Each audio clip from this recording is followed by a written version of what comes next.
Hey guys, welcome back to EQ Planes, and today I'll be filming another unboxing video. Haven't done one for a while, been uploading mostly trip reports lately. Got more of those to upload, but figure I'd break it up with an unboxing, so let's go.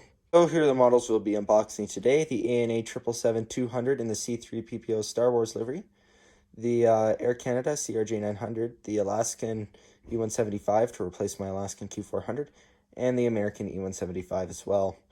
Also picked up a metal stand from Gemini Jets, but that was really just to get us over the free shipping threshold.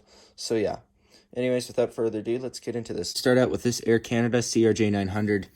Now, this was actually a model I was hoping that, to be re-released by Gemini Jets, as it was released in 2017 with that really bad CRJ mold, but from what I've heard, the CRJ mold has been updated.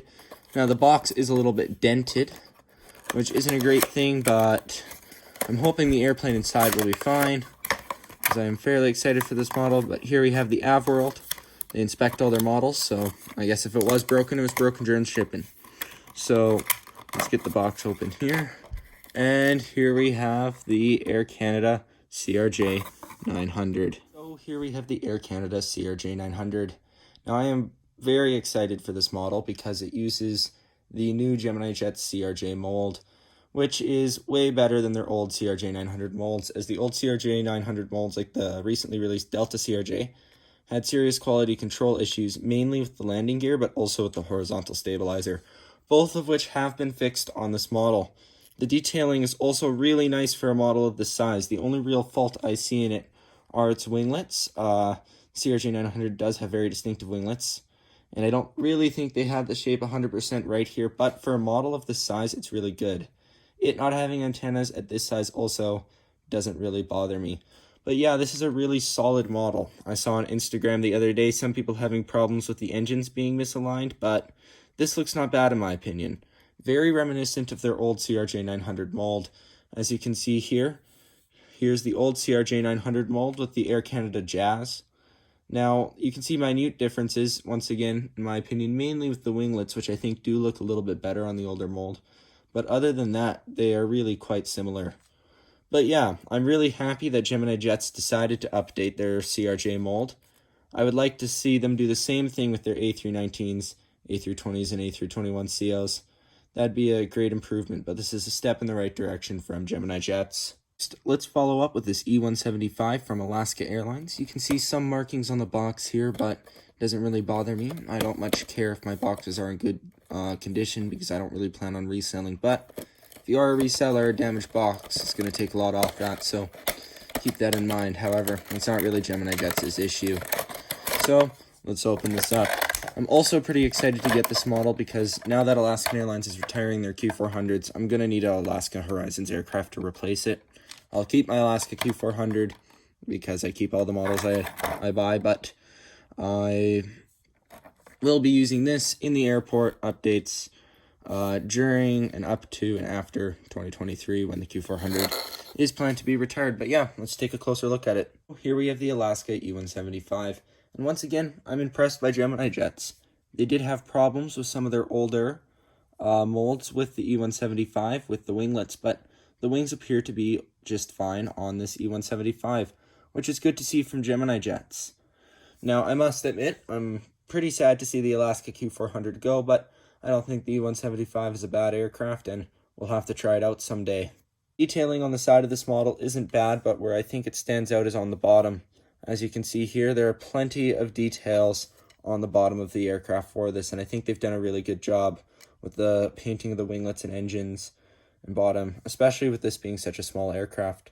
Once again, it has no antennas, but yeah, like I said, it doesn't much bother me. But yeah, I think this is a pretty solid performance from Gemini Jets so far. The only complaint with the model is the colors on Alaska Airlines seem a little bit faded here, but that's all I can really think about. And I must admit, I've been pretty pleased with Gemini Jets' performance during this release. Next up, we have an American Eagle E175. Now, my goal is to have an Eagle and normal variant for American Airlines, along with United Express and United, which I do have. I have the United 737 and United CRJ550. However, I do need a Delta connection aircraft and plan to get that E175 when it's released. But without further ado, let's take a look at the American E175 This release was from a while ago, but I decided I'd pick it up anyways. I own the American Airlines 737 MAX 8 as my mainline aircraft for them. But yeah, looking at this, in the past, Gemini Jets has had problems with the American Airlines color. So let's see if they've done this well. So here we have the American Eagle E175. Starting out, I noticed the paint color. They seem to have settled into this kind of gray with their American Airlines aircraft, and it's not bad. It looks lighter in real life than it does on camera. And this is almost the exact same color that's on the American 737 MAX I own from. I think it's relatively true to life, and I don't really have a problem with it.